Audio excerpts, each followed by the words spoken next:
There's a pretty one, Ulysses.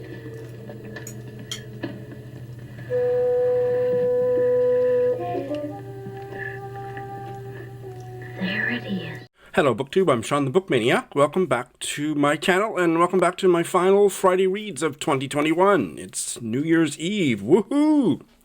All I've been doing is reading and napping, a little bit of eating, just a little bit of imbibing, but barely been out of the house for 2 weeks, and I got one more full week of holidays before I have to go back to work. So, life is beautiful. Our Christmas was, well, we had a very strange Christmas day, Kenji and I. Christmas in Japan is always strange because it's like Valentine's Day here with all the horrific Christmas music and, decorations. But it happened to be on a Saturday this year, but yeah, usually it's a working day and the shops are open, everything is just a normal day, except that people go crazy for KFC, Kentucky Fried Chicken, which you have to make a reservation for in advance, weeks ahead, so we didn't even try to do that. Our Christmas day consisted of having a Zoom chat with my parents in Saskatoon and doing not exactly a gift exchange, but gift show and tell. Here's what I got you, Mom. Here's what I got you, Dad, and they did the same, and that was lovely. Not as lovely as it would have been to be together, but we made the best of a bad situation. And then Kenji and I went out for ramen, and that was delicious. And then Kenji brought Pizza Hut pizza home for dinner, and that was delicious too. And otherwise, I just read my heart out that day. Also been a little busy in the video editing and posting department. Here's the week in review. What song is currently stuck in your head? I'll sing it for you. Are you ready? And just for the title, right? Just that title. You are eating an orange. You are naked. Okay, I hereby think that you should all send me pictures of yourselves naked eating an orange, and that will be the nice way to finish off the year, don't you? He sees the dark shapes of bullocks mooching under a chestnut tree. Well, bullock, I learned today, is a castrated bull for the purposes of meat, raised to be butchered. And mooching, what are they pilfering from their neighbors? So yeah, I have lots to tell you. My numbers are inflated in a sense, but I have finished 7 books. Maybe 3 or 4 of them are really tiny little books, so I'm not going to pretend that they're not. It wasn't to get my numbers up, maybe subconsciously. There was a little bit of that, but really, I just wanted to keep reading right up until the end of the year and didn't want to get overly involved in or try to finish up some of the bigger books. I talked about that last week. The one that I did not finish, I decided not to push myself to finish, is the Clarissa audiobook, because it's only volume 2 of a 3-volume audiobook series for that 8,000-page novel. Each of the 3 volumes of the audiobook are 34 hours. I think I've got 6 or 7 hours left on my Naxos audiobook membership thing. Their app doesn't tell you how much time is remaining, which is one thing I don't like about it. Other than that, I'm quite happy with Naxos. I don't know, but several hours left, and I could have, listened to it all day just to say that I finished it, but no, I'm loving it. So I'll finish it up in January sometime. Didn't finish that. So once I decided that, then that left room for some other smaller reads, and the idea came to me because, as I said last week, I've been reading to Lindy every day for about an hour, and I thought, why not choose some standalone books that just happen to be one short story or something, but it's a standalone book, and then I can count it, and Lindy can count it. So did some of that at the very last couple days of this month and this year. So let's get into it. The first, average length, it's a novella, maybe 100 pages or something, just came out this autumn, I believe, in Ireland. Small Things Like These by Claire Keegan.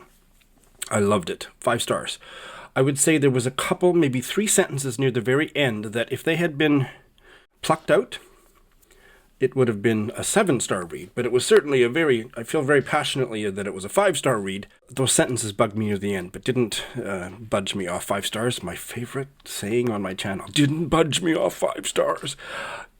This was a really wonderful book to finish the year off with, because I had read one short story by her that I really disliked, but I really loved this one. This is about conscience in a small town, and it's something that I very much related to coming from a small town. When you feel a lot of peer pressure in a small community to ignore what might be going on in the shadows that's not right, and I'm not going to say any more than that. It's really masterfully done. I want to read Claire Keegan's backlist. I think she's one of those writers that only comes out with something every decade or maybe every 5 years.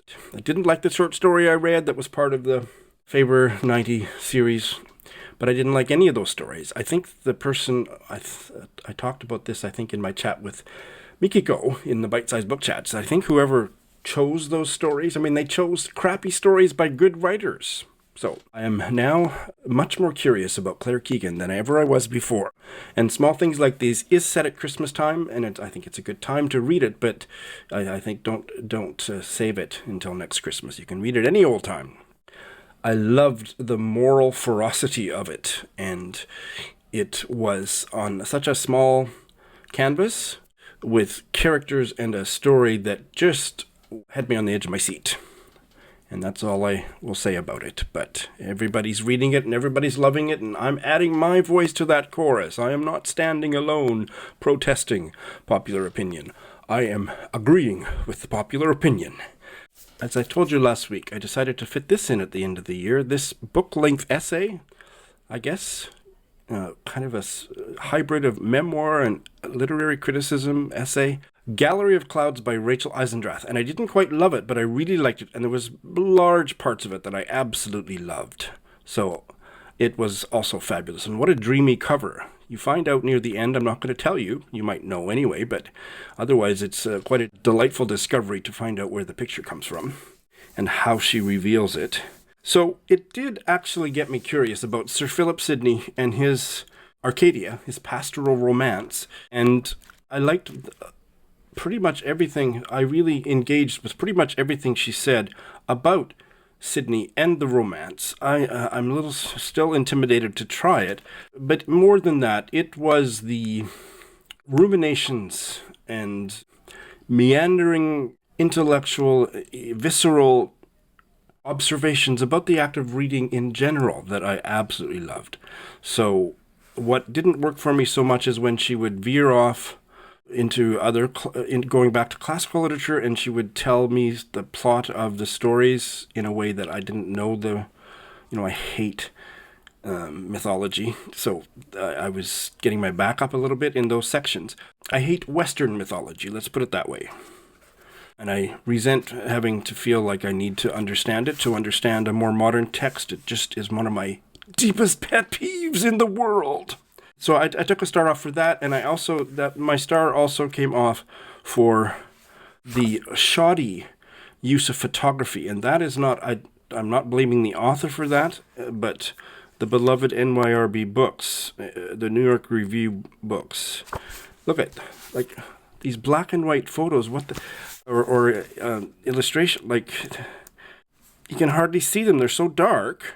Some of them you can see better than others, but if you're gonna, because she writes about these images in ways that was really beguiling, and so I did Google them and looked at them in full color, but what the hell is that? Spend the money and make it good. If it's gonna rely in a way that I really appreciated so heavily on image, make your images look good. You can hardly even see these. So yeah, I almost felt like taking more than 1 star off, but I didn't want to punish the book for the publisher's stinginess. Otherwise, there was many parts of this that were absolutely joyful to read, and I recommend it with those qualifications. The main regular sized book or novel that I finished is my reread of Tara June Winch's The Yield. And oh my God, as I hinted last week, I fell so deeply into it again. I am going to attempt a full review because I do have things I think that I can say now. But what a love affair I have with this book. And let's be honest, I see its imperfections more clearly, and I don't give a damn about any of them. They make it, there's no such thing as a perfect book. This book is one of my perfect books. One of the books that speaks so deeply to me, and on a reread. I've never reread a book the same year I've read it in my life. I'm so glad I did this, and by the end, and I won't say any more because I am going to attempt a full review, I can't wait to read it a third time, and that might be in 2022. There is so much in this book that I didn't get even on a second reading. It is so rich, and I'm getting all tongue-tied, so that's enough. I'm going to try to do a review. Stay tuned. So, like I said, because I was reading a short story a day to Lindy, plus the opening to a novel every day, and sometimes I'd even add an essay or something. So, I mean, I just am loving this reading project that is not really all that benevolent as it is selfish. I'm just having such a good time, and so I'm going to be sad when it ends. I told Lindy that I'm happy to do it up until I go back to work on Monday, January, whatever, 11th or something. I don't want it to ever end. I literally have generated a full year's worth of reading, or certainly a substantial part of my 2022 TBR from trying out all these short story collections and novels. Just a fantastic way to finish up a reading year. So I decided, what the hell, some of these are standalone books, why not, then I can count it. And if you think that's superficial, hello, welcome to my world. The first one I did that was like that was a single issue short story by Anthony Marra, one of my very favorite writers, based on a constellation of vital phenomena, one of my all-time favorite reads. I used to call it my second most favorite novel in the world, in my life, but now I just think I have a most favorite, Madeleine Tien's Do Not Say We Have Nothing, and have a bunch of others. I probably have 7 that are in my top 5 novels of all time, and that one is in there, definitely, very close to the top. And Amazon did put out a series of, I don't know, what did they call them? Inheritance. The series is called Inheritance, Amazon Original Story. So this is only available as a Kindle ebook. I know for some of you that means you'll never read it, and that's fine, but I loved it, and so did Lindy. We loved it better than its rating. It's got a 3.56 rating, and it just had all of the characteristics of his novels. A deep sense of history and humor and vibrant characters. This one was set in present-day Washington, D.C., about political scandals and so on, and I didn't think I liked that, transposing from his previous fictional preoccupation with Eastern Europe, coming back home to his, he's American, but by the end, oh no, he had completely seduced me and Lindy, and I don't think I need to say anything more. It's a 28-page ebook, and if you love Anthony Marra, I think you would at least like this. Like I say, the average rating is lower than what I thought. I thought it was a 5-star read because it was maybe just the chance to read something else by Anthony Marra, who apparently has been having a book coming out for a long time, but there's nothing on the projected releases for next year that I've heard of. If you know any concrete details about when his new novel is coming out, please tell me. But it was about a father-son relationship, and the father had been sidelined from his political life because of a scandal. And as usual with anything that Anthony Marra writes about, there are layers and nuances to all of that by the end just culminated in an emotional gut punch that I loved receiving. So check it out. If you're curious, the other 3 short stories in the series are by Alice Hoffman, Julie Oranger, who I don't think I've ever heard of, and Jennifer Haigh, Haigh, who I've never heard of. One more, by Alexander Chee. At least this one had more than one story in it, but it's still really short. It's one of those tiny books from paper and ink, 78 pages, and it is by the Georgian, not American Georgia, but Eastern Europe's Georgia, the Georgian writer from the 19th and early 20th century, when I believe his name is pronounced Vazha-Pshavela, which is a pen name for Luka Razikashvili, who died in 1915. The Death of Bagrat, Zakharych, and Other Stories. I didn't like it. I mean, it was, it's old, fusty old dude bro lit that is usually at the center of the canon of any national culture. So it was about wars and soldiers and old men dying and how to honor them and There's barely any women in it, and if they are, they're preoccupied with how to honor their men, dead or alive. But it was a really crisp translation. I didn't mention the translator's name yet. Translated from the Georgian by Rebecca Ruth Gold. And, it was certainly quality literature, just not interesting to me personally, or to Lindy, I don't think. I think we both gave it 3 stars. And the fourth in the book is an epic poem. Yeah, if you like Dude Bro Lit from the 19th and early 20th century, check it out. Or if you're interested in Georgian literature, but, this to me, I can't recommend all that much. I'm much more enthusiastic about the last 2 here. This is a single-bound short story by the Colombian writer, Julianne Pachico, The Tourists. And this is, as far as I understand it, her only published, this is her debut. It's 1 short story. It's excellent. Lindy and I both loved it. It came out in 2014 by Daunt Books, and it is about some local dignitary who's having a big swanky party. He has a teenage daughter that he's kind of lost track of as the party begins, and a big part of the story is about where is she. We are in his consciousness. I believe it's not first person. No, it's a third person limited to his consciousness. And we get a lot of description about his body, and he's missing some tips of some fingers and other scars. The reader doesn't know, has he been tortured or whatever? And then occasionally this we voice, we were watching him, we were watching them. And there's an ominousness. There is a sense of dread about who these people are. It's set in Colombia. It's not clear whether the threat to him is his health, or is he at risk of being murdered by a gang. It seems like he's kind of a bad guy, but everybody thinks he's a good guy. It is just one of those lush literary stories where you feel like you're right there at the party, and you can feel and you can sense all of the grand themes that he is weaving into it, while never being really sure exactly what's what. I loved it. I don't know how easy it is to find, or if it's available in the ebook format. And let me check again. I don't think she's had anything else published. She grew up in Colombia, now lives in Norwich, so that's the UK. Yeah, she's lived, I think she studied in the US as well.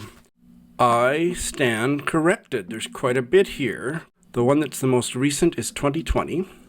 The Anthill, and it's a full-length book. An intoxicating literary ghost story told through the eyes of a young woman returning to her former homeland of Colombia. Okay, I'm delighted that I was wrong. And finally, this is Friday. I got up this morning and I read one more book because I knew I could read it in one sitting, and it took me maybe 90 minutes to read. It's described as a novel, but I profoundly disagree with that. It's a fabulous collection of microfiction. If there is a thread running through it, I missed it completely. But as standalone one-page or one-paragraph microfictions, short stories, it was incredible. 5 stars. From Norway. You Can't Betray Your Friend and Learn to Sing at the Same Time by Kim Hiorthøy. Do I know how to pronounce his name? I think I looked it up when I did my haul of this one. He's also a musician and an artist, I believe. Kim Hiorthøy. No, I don't believe that. That's just an electronic pronouncer. That's bullshit. Okay, here's the Norwegian pronunciation. Let's see if this sounds better. Kim Hiorthøy. Ooh. Kim Hiorthøy. Kim Hiorthøy. Okay, Kim Hiorthøy. I think I have some Norwegian viewers. Please tell me if that's the correct way. And oh my God, it's a fabulous little book that arrived bumped up as a brand new book that I got for about $5. And it was published in English in 2016. I haven't told you the translators yet. The translators are the author and Duncan J. Lewis. And it has illustrations, so it's really easy to read in one sitting. And most of the short stories are of this length. And let me see if I can find one. Some of them they're not sexy, but about sexuality, about love, relationships, and just weird navel-gazing stories that were funny and thought-provoking in equal measure. Here's one. She stuck her feet out and shouted for me to lick the soles of her shoes. She hadn't worn them outside or anything, so I did it for a bit, and it was all right. But then she wanted me to take the whole stiletto into my mouth and suck on it. I said that even I had limits and that maybe we should calm down a little. Her face reddened and she turned away. Maybe we can go to the cinema? I asked. You really don't understand what this is about, she said. I got up and found the paper and started to look through it to see what was on. But soon my spirit left me, and I then didn't feel like doing anything at all. It was fun. It was a fabulous way to finish a fabulous reading year. So that is my final book of 2021. So I don't have any bails. Sorry to disappoint you all. And now I'm going to be a little bit coy about talking about what I'm going to be starting to read, because I have a video that's coming out, I hope, tomorrow night, where I talk about, I think, 3 books that I'm planning to start. So I'm not going to duplicate those. I'm going to tell you about perhaps 3 or 4 others that I will also be starting. We'll see how many I have going at one time, but I'm going to start with maybe 7. We'll see. And I have been not forthcoming about reading goals for the year, other than to tell you I'm not doing any buddy reads in 2022. And I'll get to one of my reading goals, but I don't have any big reading goals. And besides, you are you are swamped with watching everybody else's reading goal videos. So yeah, I don't have many goals. It's going to be a kind of a interesting year for all kinds of other reasons. So I'm not going to make any big plans. So the one thing that I will say is that I have a special reading project for February, which means that other than some of the tomes that I will be starting this month, and I'm not going to talk about those because they'll be mentioned in tomorrow's video.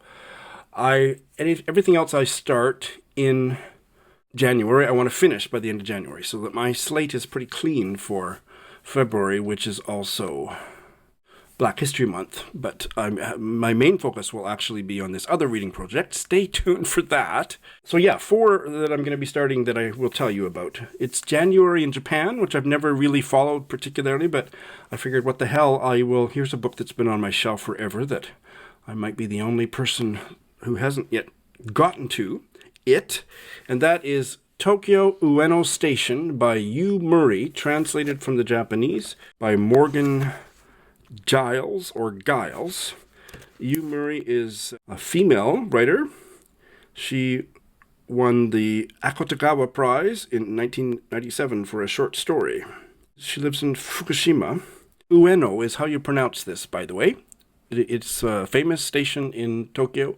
I've been there many times. It's just a very central station, and it is famous for museums and art galleries. And I've never been to one because you have to stand in line for about 5 hours to get in. So nope, but it's an interesting place for other reasons too. I can't remember. What's the story on this? What is it about? Oh, that's right. Yeah. She is a Zainichi, which means Korean Japanese. So she has an outsider's perspective on the culture. So this is a powerful rebuke of the imperial system, a depiction of the lives of Korean Japanese, which have a tough time because, like all other countries that I've ever lived in, Japan is a horrifically racist place. So, look forward to getting into this. One of my reading projects, and this is not a year-long project, this will probably be a 5 or longer year project, is I'm doing the slow version of what Britta does. Every year she takes on one writer and reads their entire works, and I'm going to start that with Rosamond Lehmann, because I read a novel by her early last year, The Echoing Grove, or was it maybe late 2020? I can't remember now. And it has left a marvelous aftertaste. So she's one of the ones that I'm going to go back and start at the beginning. And so this is her debut novel, Dusty Answer. I hate the cover. That's fine. This was originally published in 1927. And it's about a young woman that's always been a little in love with each of her 4 cousins. And this, who cares what it's about? I don't care. Her writing is dense. Her stories are so intricately plotted that I will reuse a phrase I used recently that Lindy said she really appreciated. It gave me a fabulous headache, a headache of the best imaginable kind. So I look forward to getting into Dusty Answer. And this is the longest book I'm going to read and finish this month. And it's a little bit risky because she's such a dense writer. It's 300 pages and very, very small print. I might have to pick up the ebook. We'll see how it goes. And here's a little one I'm starting. I have been curious about this since I bought it, and I first found out about it in Edmund White's reading memoir, The Unpunished Vice. The French writer of Italian background, Giono, To the Slaughterhouse. It's his World War I novel. Sounds amazing, and it's short, 200 pages. I'm a little bit nervous about continuing with Invisible Cities. I have enjoyed participating in Invisible Cities, which, if you don't know, I'll put a link to one of the videos about it. They started out giving you 3 countries a month, and now it's down to 2, where you're to read a book from that country, preferably a working translation. And I've had some really good experiences and some negative experiences with the books I found. I'm going to be a little more low-key with it this year because that is how it was so easy for me to accumulate books on my current reading, because every month I'd add more, and they were books that I wanted to read slowly, and that's how things go off the rails for me. But I am going to start January. I'll start one this week, the longest of the two. The 2 countries this month are Singapore and Algeria. So I will start the Singaporean one because it's about 300 pages. And that is Inheritance by Balli, Kaur, Jaswal. And it's a Singaporean novel. It's a coming-of-age story of Singapore, seen through the perspective of a traditional Punjabi family as it gradually unravels. I'll be doing it on ebook. Set in Singapore between the 70s and the 90s. Balli Kaur Jaswal is a female writer. I think she might live in Australia now. This novel, Inheritance, was made into a movie. It won the Sydney Morning Herald's Best Young Australian Novelist Award in 2014, and then made into a movie in 2017.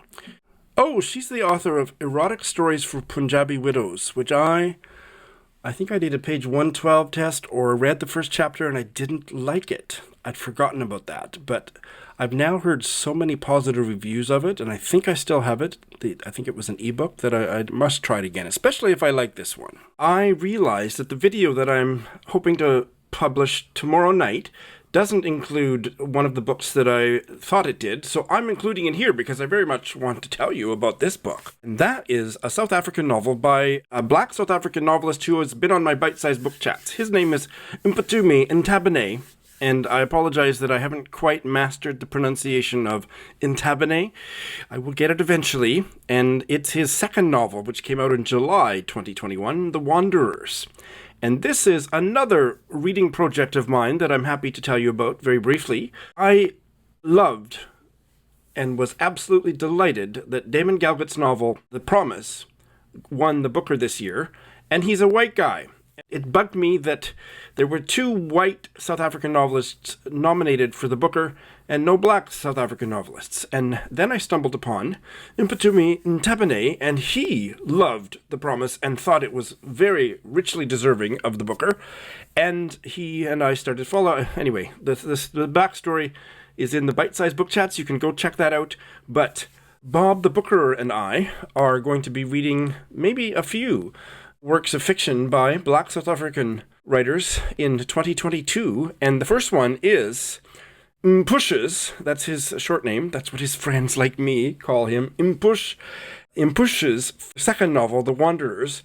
We're going to be reading it in January and setting up a Zoom chat, a long-form chat with Mphuth about it later in January or something like that. So I am so excited to start it tomorrow. Mphuthumi talks about the focus of his writing is often more trans-African, and that a lot of South African literature is very much focused on South Africa, and he takes kind of a wider view. So the protagonist of this is a man who had been in exile during apartheid. He'd been an anti-apartheid activist, I don't know how, I think maybe soldier, and had been around other places in Africa. So he never came back to South Africa in the post-apartheid era.